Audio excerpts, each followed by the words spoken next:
Shalom sahabatku, di pagi hari yang Tuhan anugerahkan ini, sebelum kita memulai setiap aktivitas kita, mari sejenak kita mengarahkan hati kita kepada Tuhan melalui doa. Tuhan Yesus, kami mengucap syukur untuk penyertaan Tuhan sepanjang malam hari tadi. Pagi hari ini, kembali kami siapkan hati kami untuk kembali diajar dan dituntun melalui kebenaran firman Tuhan. Haleluya. Amin. Pagi hari ini kita akan merenungkan kebenaran firman Tuhan dengan tema Tanah Sirear. Sebuah tema yang mengajak kita untuk memeriksa kembali sikap hati kita di hadapan Tuhan. Mari kita buka Alkitab kita di dalam kitab Zakaria 5 ayat 5 sampai yang ke-11. Demikian firman Tuhan. Tampillah malaikat yang berbicara dengan aku itu. Katanya kepadaku, cobalah layangkan matamu dan lihatlah apa yang muncul itu. Lalu tanyaku, apa itu? Jawabnya, yang muncul itu sebuah gantang. Lagi katanya, inilah kejahatan mereka di seluruh negeri. Lihat, tutup timah gantang itu telah terangkat, dan seorang perempuan duduk di dalamnya. Kemudian berkatalah ia, itulah kefasikan. Lalu didoronnyalah perempuan itu kembali ke dalam gantang, dan dibantingnyalah batu timah itu ke mulut gantang. Lalu aku melayangkan mataku, dan aku melihat, tampak tampil dua orang perempuan yang sayapnya didorong oleh angin. Adapun sayap mereka adalah sayap seperti burung ranggung. Mereka mengangkut gantang itu di antara bumi dan langit. Bertanyalah aku kepada malaikat yang berbicara dengan aku itu, kemana mereka membawa gantang itu? Jawabnya kepadaku, ke tanah Sirear, untuk mendirikan sebuah rumah bagi perempuan itu. Dan apabila itu selesai, maka mereka akan menempatkan dia di sana, di tempat rumah itu didirikan. Zakaria diberi sebuah penglihatan tentang gantang. Gantang adalah sebuah tempat atau wadah seperti ember pada waktu itu. Gantang digunakan oleh manusia sebagai sebuah takaran untuk menakar gandum atau berjual beli di antara manusia pada waktu itu. Jadi dengan kata lain, gantang itu berbicara tentang makanan, tentang kekayaan, tentang usaha, dan kemakmuran. Coba perhatikan apa yang dilihat oleh Zakaria pada waktu itu. Sebuah gantang terangkat, dan dalam ketidakpahamannya, Zakaria bertanya dalam Zakaria 5 ayat yang ke-6. Lalu tanyaku, apa itu? Jawabnya, yang muncul itu sebuah gantang. Lagi katanya, inilah kejahatan mereka di seluruh negeri. Gantang yang berbicara tentang kekayaan dan dunia usaha, itulah yang digunakan oleh Tuhan pada zaman Zakaria untuk melukiskan kejahatan umat Tuhan di seluruh negeri.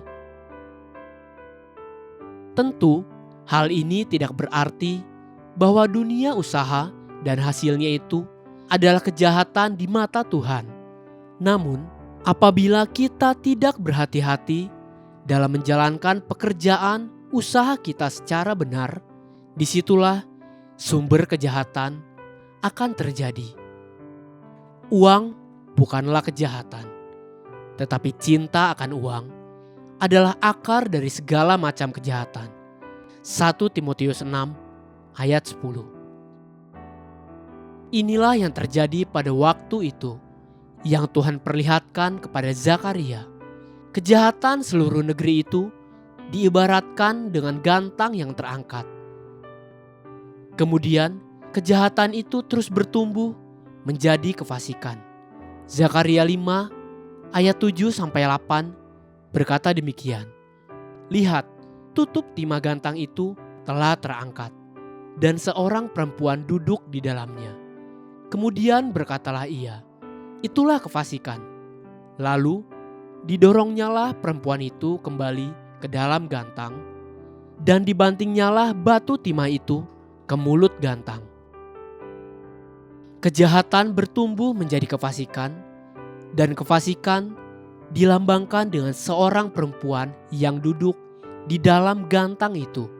Hal ini berbicara tentang kenajisan, bukan hanya dalam hal seksualitas, namun kenajisan moralitas yang akan terus bertumbuh sehingga merusak seluruh kehidupan manusia.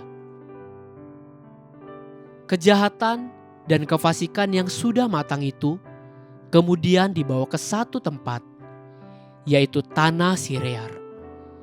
Ingatkah saudara, di mana pertama kalinya nama tanah Sirear itu disebutkan di dalam Alkitab pada peristiwa Menara Babel? Kejadian 11 ayat yang kedua sampai yang keempat menuliskan demikian. Maka berangkatlah mereka ke sebelah timur dan menjumpai tanah datar di tanah Sinear. Lalu menetaplah mereka di sana. Mereka berkata seorang kepada yang lain, "Marilah kita membuat batu bata dan membakarnya baik-baik." Lalu bata itulah dipakai mereka sebagai batu dan tergala-gala sebagai tanah liat. Juga kata mereka, "Marilah kita dirikan bagi kita sebuah kota dengan sebuah menara yang puncaknya sampai ke langit. Dan marilah kita cari nama supaya kita jangan terserak ke seluruh bumi." Menara Babel itu berbicara tentang dosa keangkuhan dan kesombongan. Ke tempat itulah kejahatan dan kefasikan akan bertumbuh subur, di mana ada hati yang angkuh dan sombong. Pagi ini, jagalah hati kita masing-masing. Rendahkanlah hati kita agar jangan tumbuh kejahatan dan kefasikan. Haleluya, sahabatku, biarlah firman Tuhan hari ini bukan hanya kita dengar, tetapi kita hidupi dalam keseharian kita. Mari kita menutup renungan ini dengan doa. Tuhan Yesus yang baik, terima kasih sekali lagi untuk firman Tuhan yang terus menuntun, mengajar, bahkan mengingatkan setiap kami untuk mampu hidup dengan kerendahan hati. Ajar setiap kami agar hari demi hari kami tidak memiliki keangkuhan dan kesombongan dalam hidup kami. Amin. Jesus loves you and so do I.